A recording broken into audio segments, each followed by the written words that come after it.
కొండకి గుండు కొట్టారు, కొండ నాశనం చేసేశారు, పర్యావరణం జడగొట్టారు, అక్కడ ఏమీ లేదు అని చెప్పి ఇప్పుడు అద్భుతమైన భవనం కట్టారని చెప్పి ఈనాడు జ్యోతినే రాస్తున్నాయి.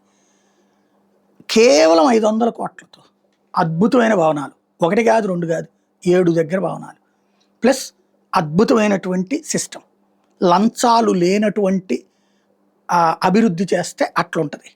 ఒక బిల్డింగ్కి 1000 కోట్లు 1500 కోట్లు కాదు అక్కడ కట్టింది. అది గొప్ప విశేషం.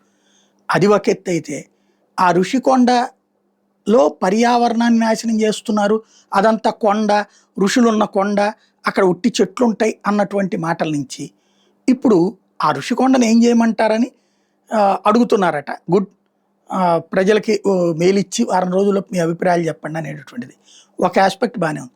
రెండో కాన్సెప్ట్ ఏంటి అంటే విచిత్రమైనటువంటిది, దాంతోపాటు 9 ఎకరాలు కూడా ఏం చేస్తే బాగుంటుందో చెప్పమంటున్నారట. అంటే ఇంకో 9 ఎకరాలు అది టూరిజం ఇప్పుడు ఎలాగ దాన్ని డెవలప్మెంట్కి ఇద్దాం. మరి ఇది కట్టడమే తప్పు అయితే పర్యావరణ పరంగా, మరి అదనంగా ఇంకో 9 ఎకరాలు తీసుకెళ్ళి పర్యావరణానికి విరుద్ధంగా ఎందుకు ఇస్తున్నట్టప్పుడు?